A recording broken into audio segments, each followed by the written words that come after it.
Shalom saudara yang terkasih di dalam Tuhan. Mari kita akan memuji nama Tuhan. Kita terlebih dahulu kita akan menaikkan doa setiap kita. Tuhan Yesus, terima kasih Tuhan, karena pada hari ini Tuhan, Engkau memberikan kesempatan kami Tuhan, untuk memuji nama-Mu Tuhan, untuk beribadah bersama-sama Tuhan. Kami percaya Tuhan Yesus, Engkau senantiasa melayakan setiap kita Tuhan. Tiba saatnya Tuhan, kami akan menaikkan pujian kami. Kiranya Tuhan, pujian kami berkenan di hadapan-Mu. Terima kasih Tuhan Yesus.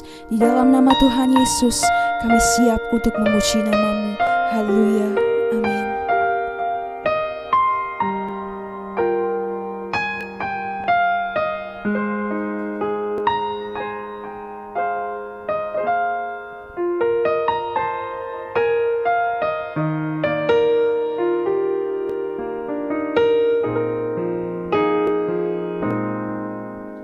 Engkau Tuhan yang setia, waktu-Mu selalu yang terbaik. Engkau Tuhan sandaranku, dan ku hanya kan berharap padamu. Satu-satunya yang ku andalkan, satu-satunya yang ku percaya. Engkau sumber kekuatan, sumber pengharapan, sumber kedamaian. Satu-satunya yang ku andalkan, satu-satunya yang ku percaya. Engkau Tuhan pemberkati, Tuhan penyembuhku, Tuhan pemulihku. Sekali lagi kita akan menyanyikan, Engkau Tuhan yang setia. Engkau Tuhan yang setia, waktu-Mu selalu yang terbaik. Engkau Tuhan sandaranku, dan ku hanya kan berharap padamu. Satu-satunya yang ku andalkan, satu-satunya yang ku percaya. Engkau sumber kekuatan, sumber pengharapan, sumber kedamaian. Satu-satunya yang ku andalkan, satu-satunya yang ku percaya. Engkau Tuhan memberkati, Tuhan penyembuhku, Tuhan pemulihku. Satu-satunya, satu-satunya yang ku andalkan, satu-satunya yang ku percaya. Engkau sumber kekuatan, sumber pengharapan, sumber kedamaian. Satu-satunya, satu-satunya yang ku andalkan. Satu percaya Engkau Tuhan memberkati, Tuhan penyembuhku, Tuhan pemulihku, satu-satunya yang ku andalkan, satu-satunya yang ku percaya. Engkau sumber kekuatan, sumber pengharapan, sumber kedamaian.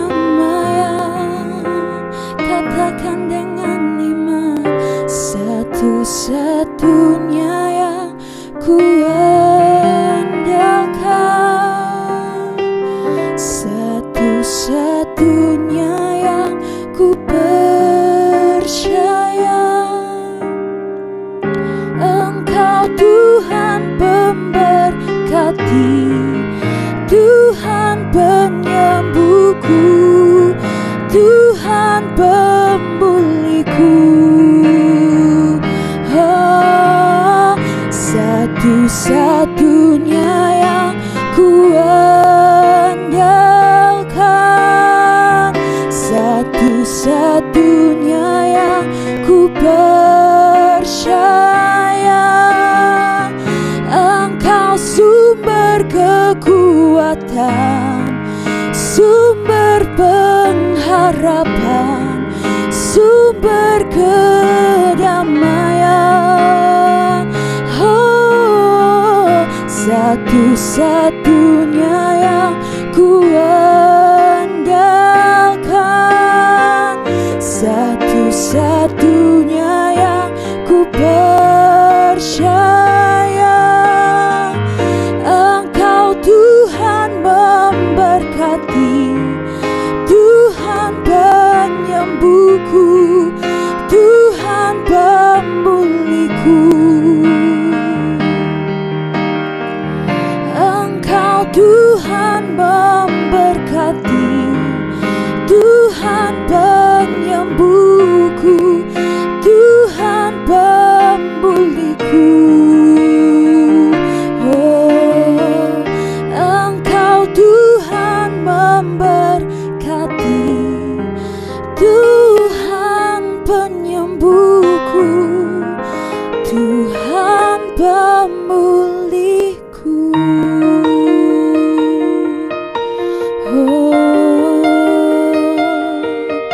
Engkau Tuhan penyembuh kami, Tuhan pemulihku.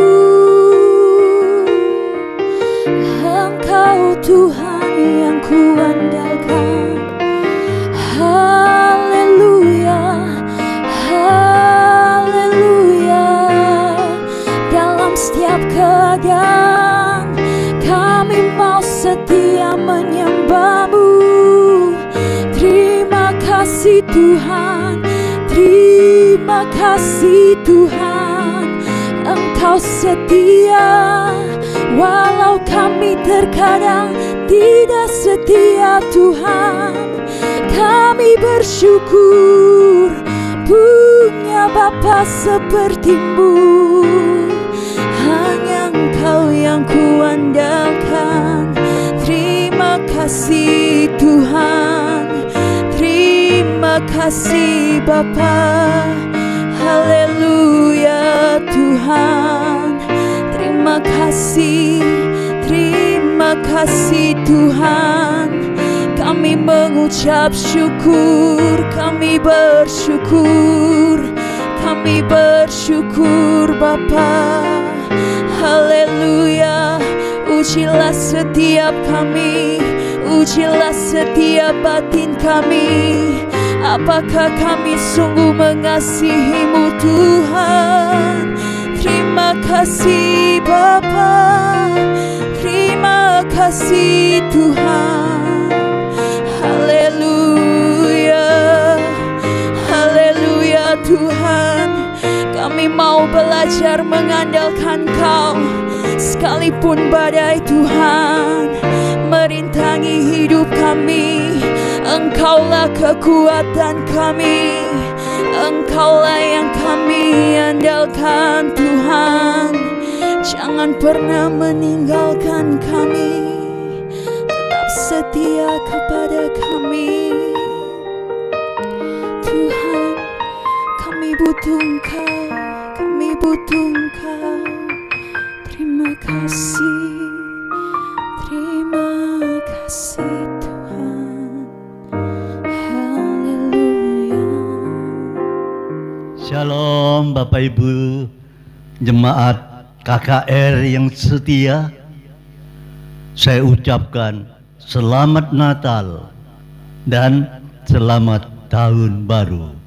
Tuhan Yesus memberkati kita semua.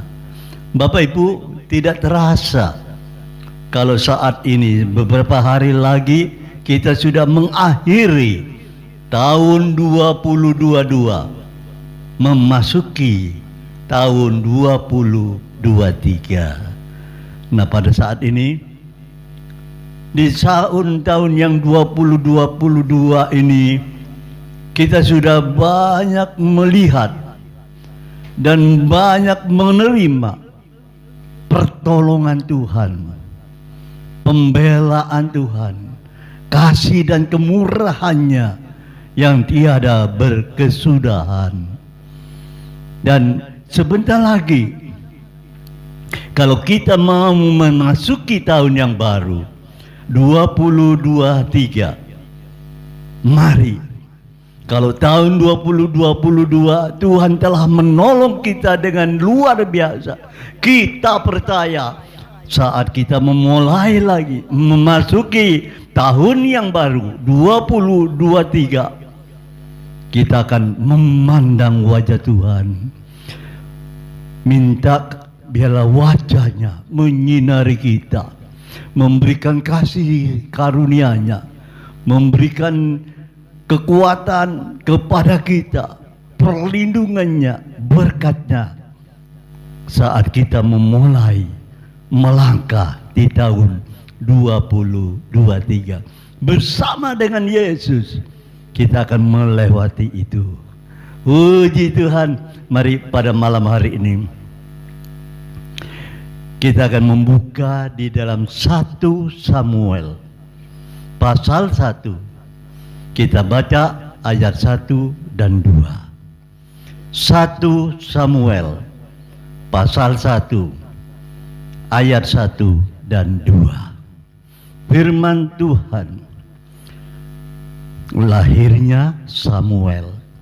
Ada seorang laki-laki dari Ramataim Sofim, dari pegunungan Efraim, namanya Elkanah bin Yeroham bin Elihu bin Tuhu bin Suf, seorang Efraim. Orang ini mempunyai 2 istri, yang seorang bernama Hana dan yang lain bernama Penina. Penina mempunyai anak, tetapi Hana tidak. Saudara, dari pembacaan yang kita baca 1 Samuel pasal 1 ayat 1 dan 2, saya percaya Bapak Ibu sudah pernah banyak kali mendengar kisah ini tentang Hana. Tetapi pada malam hari ini kita mau belajar,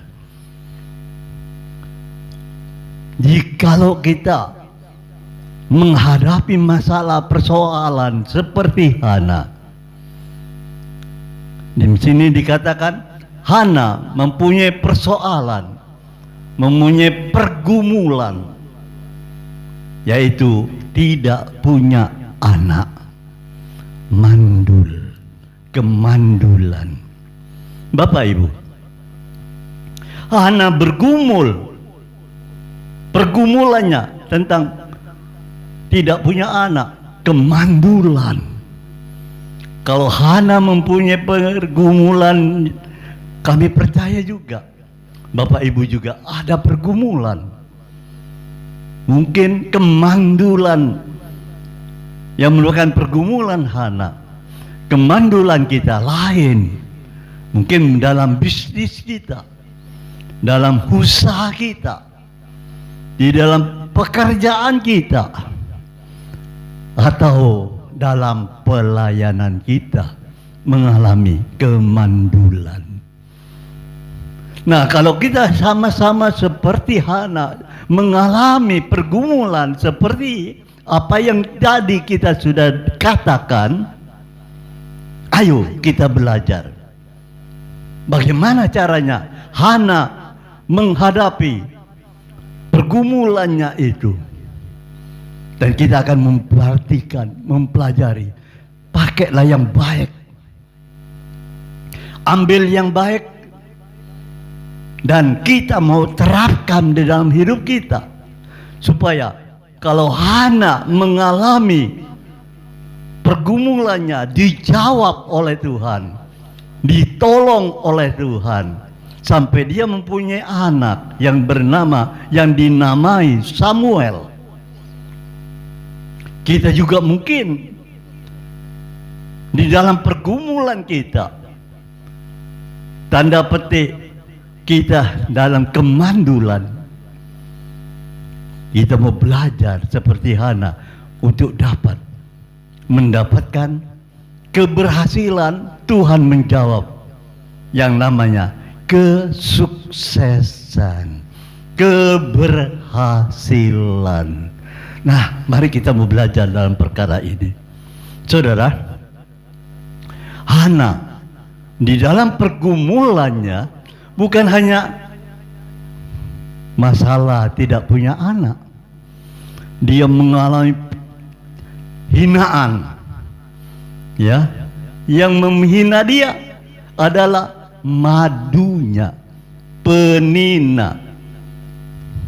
Jadi penina madunya itu menghina Hana, supaya Hana menjadi gusar, marah-marah.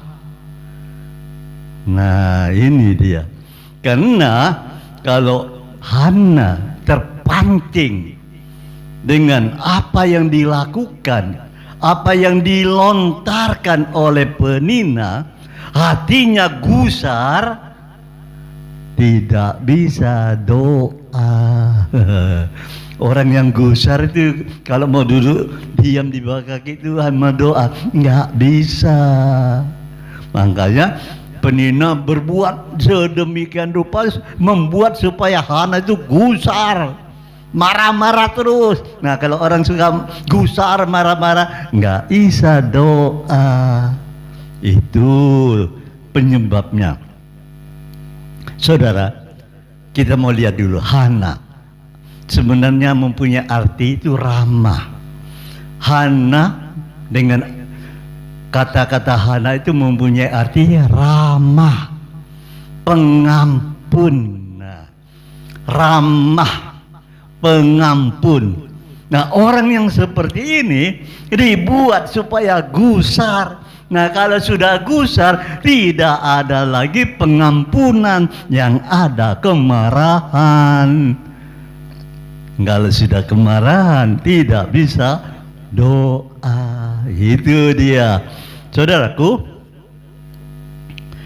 mengapa Hana mengalami seperti itu? Di situ dijelaskan, Tuhan menutup kandungannya.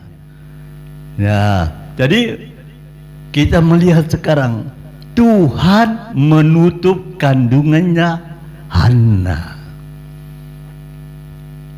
Bagaimana dengan kita? Mungkin pada saat ini Tuhan menutupkan bukan kandungan kita lagi, bisnis kita, usaha kita, pekerjaan kita, apa yang kita kerjakan Tuhan menutup sehingga kerja ini tidak berhasil, itu tidak berhasil, ini tidak berhasil. Ayo kita belajar seperti Hana. Jangan sampai kita emosi, marah-marah, khususnya kepada Tuhan. Ayo kita belajar dalam perkara ini. Kalau usaha kita, pekerjaan kita pada saat ini belum berhasil, rasanya Tuhan menutup usaha kita, Tuhan tidak memberkati usaha pekerjaan kita, jangan marah-marah. Nah ini, Hana dibuat penina supaya gusar. Kalau sudah gusar, marah.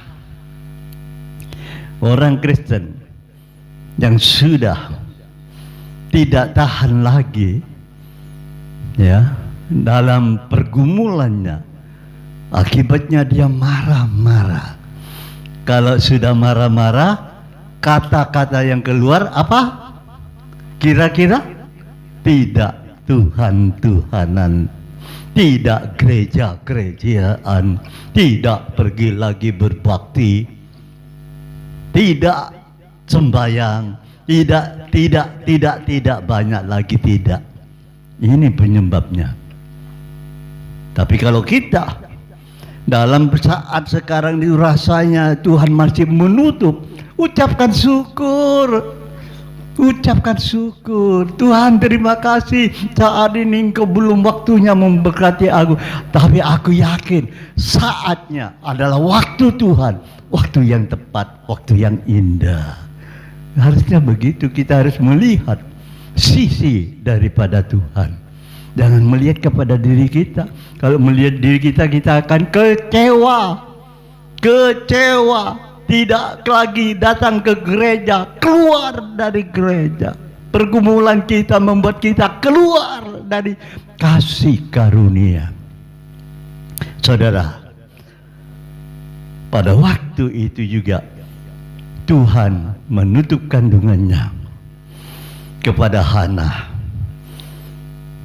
Sampai-sampai Imam Eli melihat Hana yang datang setiap tahun berdoa, memberikan korban kepada Tuhan.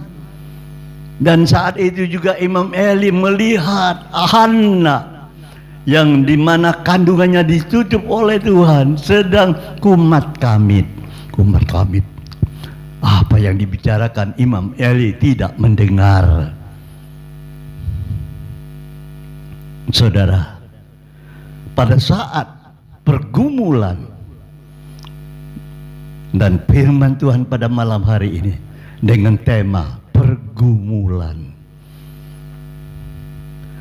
engkau merasakan seperti Hana dan orang melihat seperti Imam Eli melihat keadaan Hana yang datang ke rumah Tuhan yang berdiri dengan kumat kamit, sampai sama Imam Eli berkata, berapa lama kamu sebagai orang mabuk? Lepaskan dirimu daripada mabuk.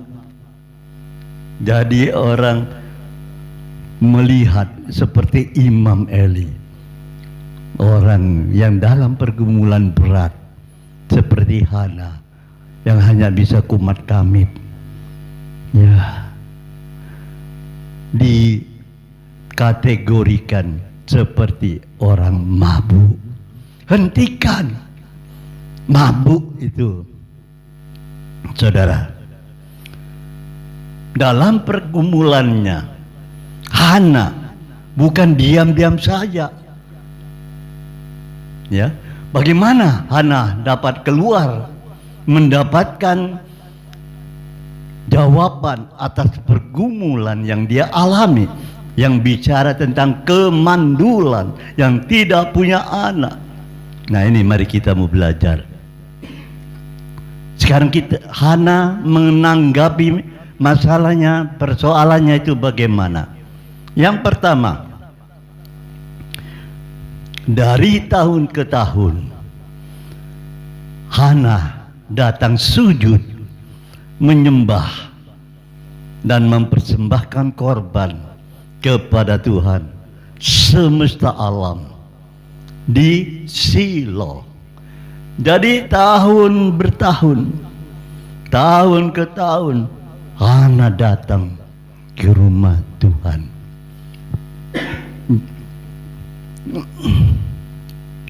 Di sini tidak dikatakan berapa tahun, tapi tahun ke tahun.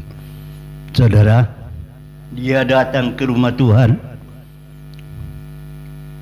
dan kita lihat Hana serius sekali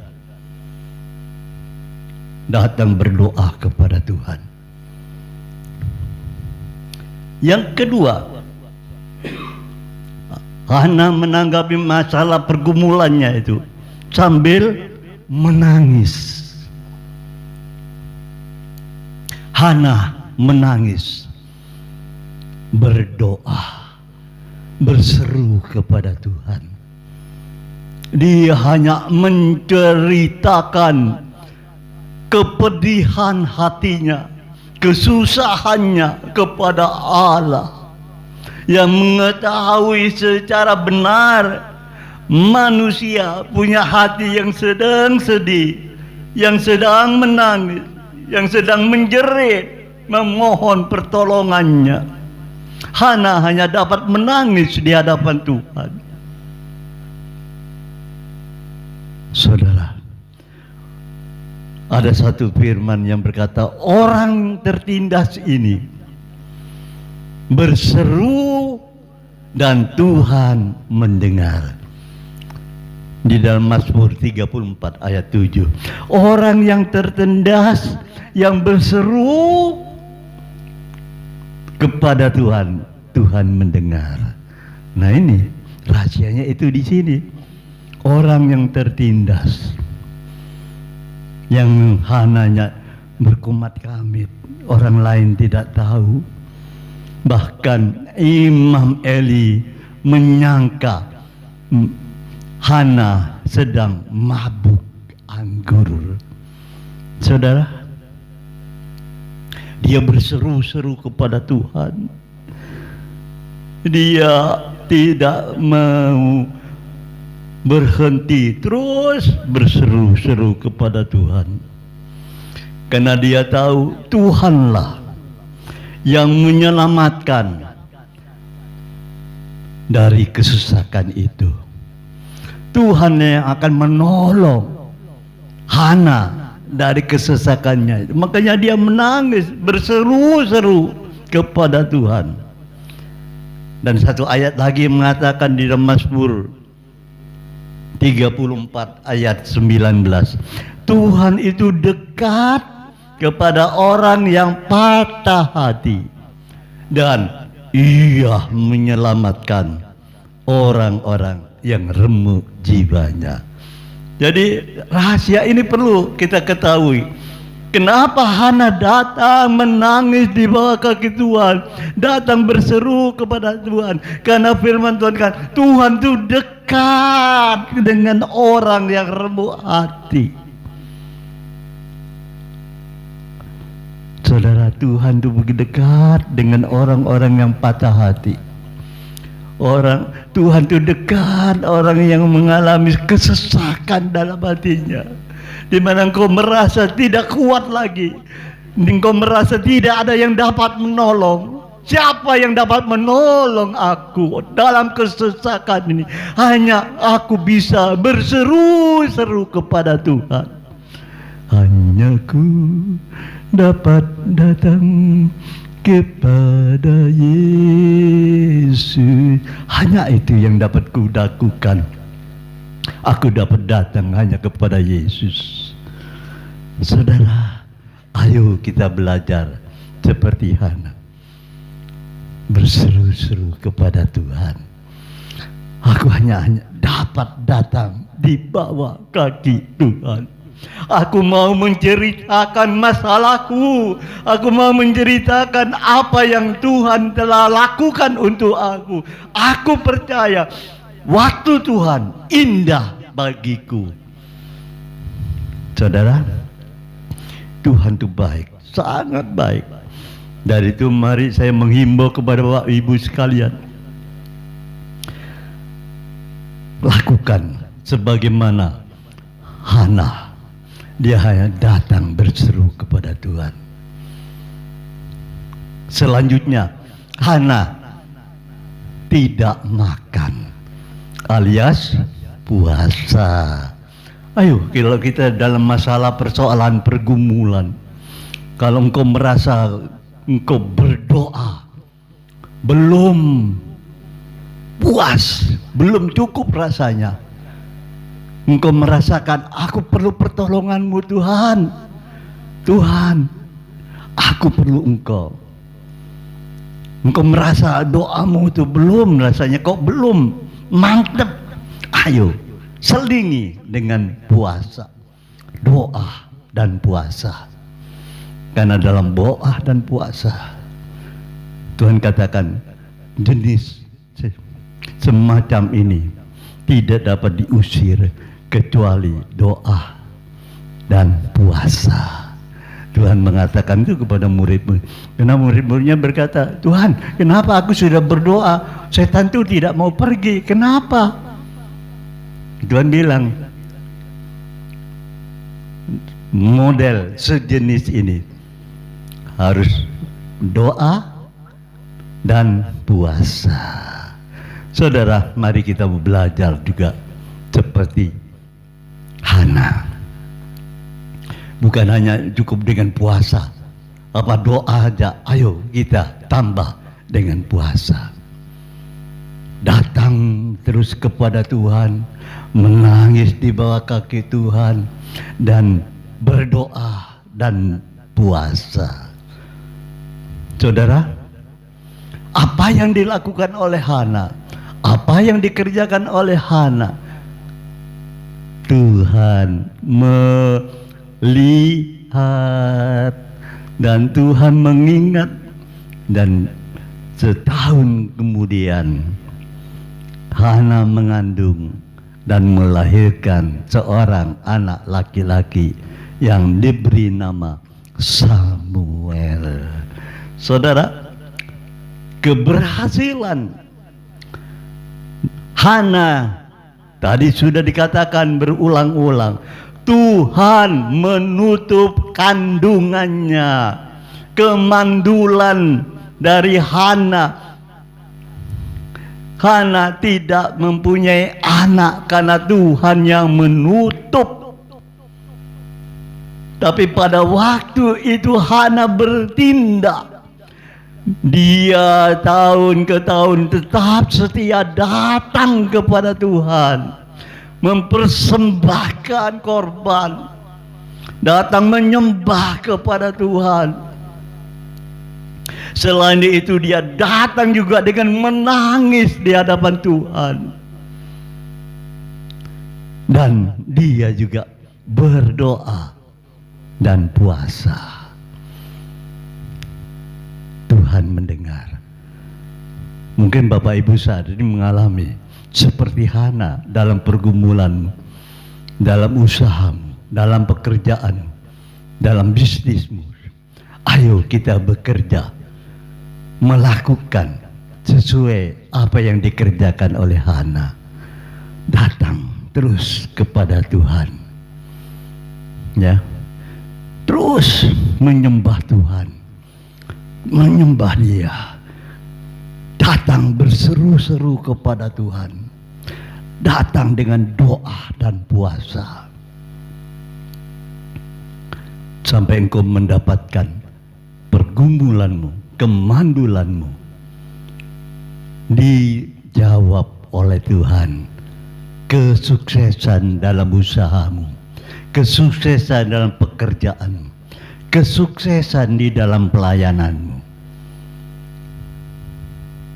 Saudara, kemandulan, ayo kita lihat diri kita. Apakah kemandulan itu kena gara-gara kita sendiri? Bukan dari Tuhan, tapi gara-gara kita sendiri.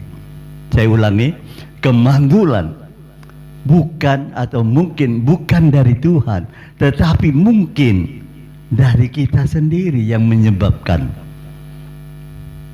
Masa bisa? Bisa aja kemandulan itu terjadi karena kita. Misalkan dalam pelayanan, kita sudah melayani dengan baik, kita sudah datang dengan setia dalam ibadah-ibadah kita. Kita juga sudah setia datang memberikan persembahan kepada Tuhan. Dalam ibadah kita, dalam pelayanan kita, kita memberikan yang terbaik untuk Tuhan. Tapi pada suatu ketika kita tersontoh karena kata-kata orang, teman-teman kita yang ada di sekitar kita, dan kita tidak menyadari, dan kita membuka celah sehingga kata-kata itu membuat hati kita menjadi sakit. Dari kesakitan yang ada dalam hati kita yang tidak cepat diselesaikan, lambat laun menjadi kemandulan dalam pelayanan kita, karena hati kita sedikit demi sedikit kena virus sakit hati, kepedihan hati.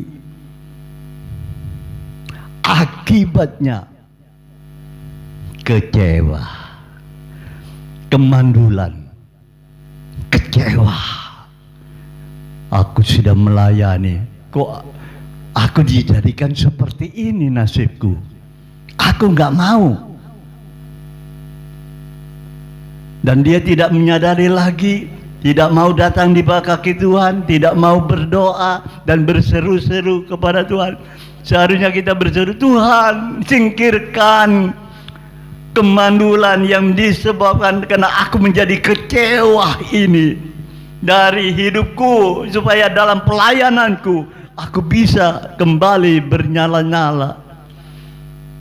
Tapi kita sudah lupa yang keluar dari kata-kata kita. Sering kali kita banyak dengar kata-kata yang membuat hati Tuhan sedih. Aku mau keluar, aku mau pindah gereja.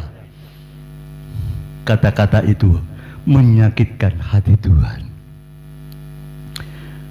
Saudara, Tuhan, aku sudah tidak mampu, tolonglah aku Tuhan. Tuhan nanti campur tangan. Kemandulan yang disebabkan hati yang kecewa, kita keluar dari kasih karunia. Hati-hati, hati-hati, saudara. Atau mungkin juga saudara sudah keluar dari kemandulan saudara, engkau mendapatkan berkat yang berkelimpahan. Apa yang engkau kerjakan, Tuhan memberkati keberhasilan, dan keberhasilan. Di mana-mana engkau mengalami kesuksesan. Hati-hati juga, jangan kita lengah, karena ada kemandulan yang berbicara, yang mempunyai arti kesombongan. Kemandulan yang disebabkan kesombongan, keangkuhan, itu akan menyebabkan jatuh kembali dalam pergumulan.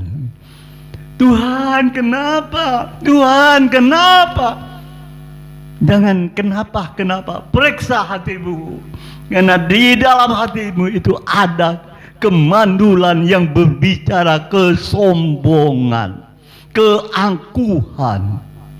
Itulah sebabnya pada malam hari ini, kalau Bapak Ibu telah dibebaskan dari kemandulan dan engkau mengalami keberhasilan dalam usahamu, di dalam pekerjaanmu, di dalam pelayananmu, firman Tuhan katakan, hati-hati, jangan sampai jatuh.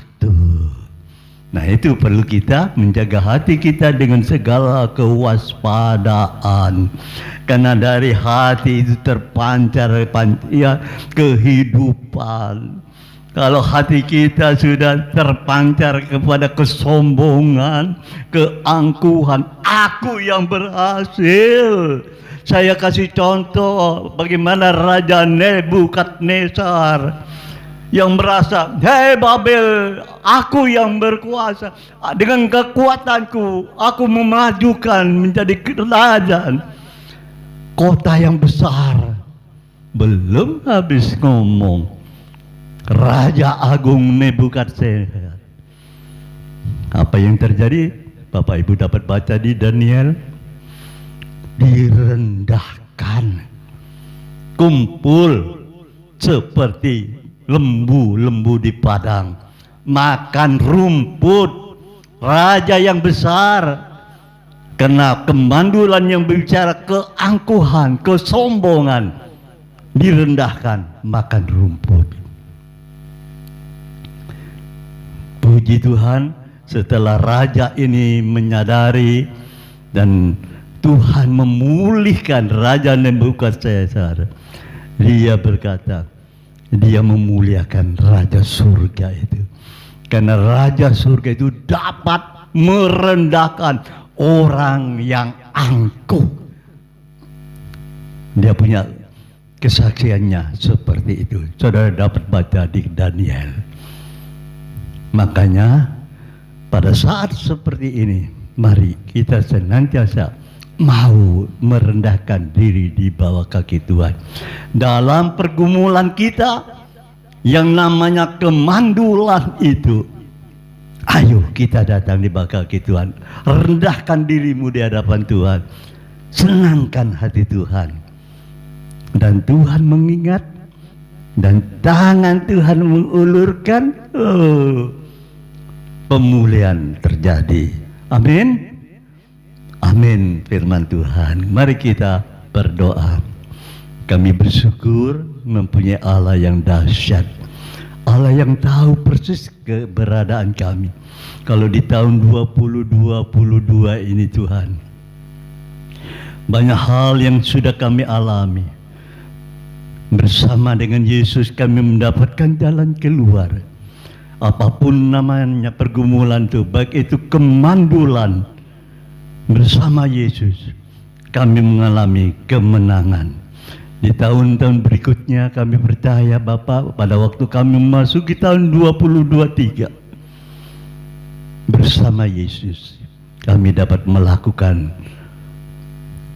hal-hal yang besar, yang menyenangkan hati Tuhan, yang memuliakan Tuhan, dan nama Tuhan diagungkan. Setiap mulut akan mengaku Yesus adalah Tuhan, dan setiap lutut akan bertelut di hadapan-Mu. Terima kasih Bapak, Engkau baik, sangat baik, terlalu baik. Engkau juga memberkati jemaat KKR, karena jemaat KKR juga ada keluarga. Di dalam keluarga juga ada kebutuhan. Tuhan tolong apa yang dikerjakan, apa yang diusahakan, baik itu anak-anaknya, mantunya, cucu-cucunya, apa yang dikerjakan, kasih karunia Tuhan memberkati dan keberhasilan. Terima kasih Tuhan. Biarlah jemaat KKR juga diberkati, dijauhkan dari sakit penyakit, tapi Tuhan memberikan kesehatan, kekuatan. Kami juga berdoa untuk jemaat KKR yang mungkin masih dalam kelemahan. Ada yang sakit, baik di rumah sakit maupun di rumah. Kami percaya Bapak, bilur Yesus memberikan kesembuhannya pada malam hari ini. Terima kasih Tuhan. Kami juga berdoa untuk bangsa kami Republik Indonesia, khususnya kota Surabaya. Tuhan berkati dengan keamanan. Tuhan juga memberkati GPPS. Tuhan juga memberkati pengurus-pengurus KKR. Kami percaya kasih setia dan kemurahan Tuhan, di mana Tuhan memberikan wajahnya menyinari dengan kasih karunia, dan Tuhan menghadapkan wajahnya memberikan damai sejahtera.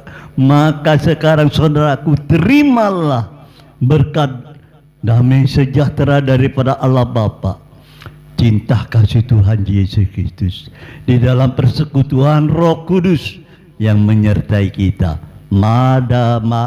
malam ini sampai selama-lamanya. Dalam nama Tuhan Yesus Kristus. Haleluya. Amin. Puji Tuhan. Tuhan Yesus memberkati.